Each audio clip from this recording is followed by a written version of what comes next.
Hello everyone, আসসালামু আলাইকুম। সবাই কেমন আছেন? আশা করি অনেক ভালো আছেন, সুস্থ আছেন। তো আজকে কি কি রান্না করছি সেটাই আপনাদের সাথে শেয়ার করব। আশা করি ভিডিওটা ভালো লাগবে। ভালো লাগলে অবশ্যই লাইক দিবেন, কমেন্টস করবেন আর একটা ফলো দিয়ে রাখবেন। ইউটিউব চ্যানেল থেকে দেখলে সাবস্ক্রাইব করে ফেলবেন। তো চলুন চলে যাই রান্নাতে। আমি এখানে মাছ নিয়েছি। মাছটাকে আমি ধুয়ে পরিষ্কার করে নিয়েছি। এরপর স্বাদমতো লবণ আর সামান্য হলুদের গুঁড়ো দিয়ে মাছটাকে ভেজে নেব। তো তেলটা গরম করে রেখেছি, এর মধ্যে মাছ দিয়ে দিলাম। আর মাছটাকে একটু কড়া করে ভাজি করব, কারণ এই মাছটাতে অনেক কাঁটা থাকে। আর মাছটার মধ্যে কাঁটা থাকলেও মাছটা খেতে কিন্তু ভীষণ মজা হয়। তো মাছটাকে আমি ভুনা করব, আর হচ্ছে কলমি শাক রান্না করব, ডিম ভুনা করব। ডিমটাকে আমি আগেই সিদ্ধ করে রেখেছি। তো কিছুটা মাছ মানে হয়ে গেছে, বাকিগুলো আমি এই তেলের মধ্যেই ভেজে নেব। আর এটাকে আমরা নলা মাছ বলি। আপনারা কে কী নামে ডাকেন বা চেনেন অবশ্যই কমেন্টস করে জানাবেন। তো বাকি মাছগুলোও আমি তেলের মধ্যে দিয়ে দিলাম। আর এই মাছটাতে যেহেতু কাটা, এই মাছটা আমার মেয়ে তো খাবে না, আমরাই খাবো। ওর জন্য ডিম সিদ্ধ করে রেখেছি, এটা পেঁয়াজ দিয়ে ভুনা করব। তো ডিমটাকে আগে আমি ছিলে নিচ্ছি। ছিলে তারপরে ডিমটা একটু হালকা তেলে ভেজে নেব। তো ডিমটা ছোলা হয়ে গেছে। এখন আমি মাছটাও ভেজে তুলে ফেলেছি। মাছটার মশলা আমি দিয়ে দিয়েছি। এখানে পেঁয়াজ কুচি আছে, ১.৫ চামচ মরিচের গুঁড়া, ১ চামচ হলুদের গুঁড়া, 1/2 চামচ করে আদা আর রসুন বাটা, আর 1/2 চামচ করে ধনিয়া জিরার গুঁড়া, স্বাদমতো লবণ আর সামান্য একটু তেল দিয়েছি, কারণ মাছটা যেই তেলে ভেজেছি সেটা থেকে অনেক বেঁচে গেছে। সেই তেলটা আমি এর মধ্যে দিয়ে দেব। তো পানি দিয়ে আমি মশলাটাকে কষিয়ে নেব।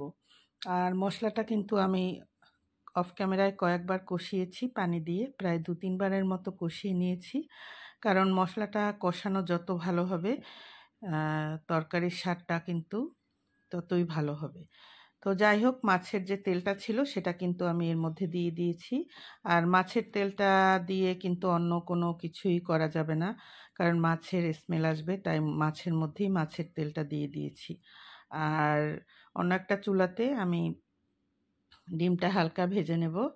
একটু বাদামি কালার যখন হবে তখন আমি ডিমটাকে তুলে ফেলবো। তো এই জন্য এর মধ্যে স্বাদমতো লবণ, একটু হলুদের গুঁড়া আর তেল দিয়ে নিয়েছি। প্রায় ৪-৫ মিনিটের মতো ডিম আঁচে ভাজা হয়ে গেলে আমি ডিমটাকেও তুলে ফেলবো। আর ডিমটা আমি অফ ক্যামেরায় রান্না করে ফেলবো, কারণ সব রান্নাগুলো দেখাতে গেলে ভিডিওটা দেখা যায় অনেক বড় হয়ে যায়। তো মাছটার মধ্যে মশলাটা কষানো হয়ে গেলে আমি পানি দিয়ে দিয়েছি। পানি দিয়ে মাছটা দিয়ে ঢাকনা দিয়ে কিছুক্ষণ ঢেকে দিয়েছি। দেখতে পাচ্ছেন যে বলক চলে আসছে আর ঝোলটাও কিন্তু অনেকটা টেনে গেছে। তো মাছটা হয়ে গেছে, আমি জিরার গুঁড়ো দিয়ে মাছটাকে তুলে ফেলছি।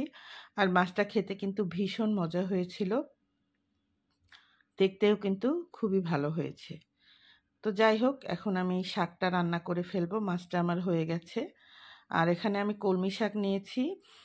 কলমি শাকের মধ্যে আমি পেঁয়াজ কুচি, রসুন কুচি আর হচ্ছে কাঁচামরিচ, শুকনা মরিচ একসঙ্গে দিয়ে তারপরে রান্না করছি। শুকনা মরিচটা আগে হালকা একটু টেলে নেবেন, এতে দেখা যায় যে শাকের স্মেলটা খুবই সুন্দর হয়।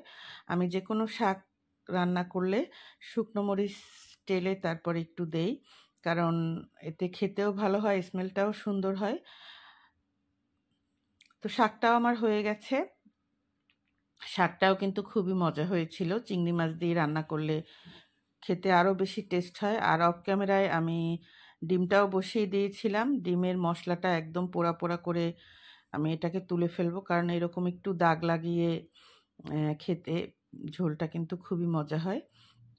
তো এটা হচ্ছে আমার শাকের ফাইনাল লুক। এটা হচ্ছে মাছ আর থাকছে ডিম ভুনা। তো ভিডিওটা যদি ভালো লাগে অবশ্যই পাশে থাকবেন। আজকের মতো এখানেই বিদায় নিচ্ছি। আপনারা সবাই অনেক অনেক ভালো থাকবেন, সুস্থ থাকবেন, আমার জন্য দোয়া করবেন। তো আল্লাহ হাফেজ।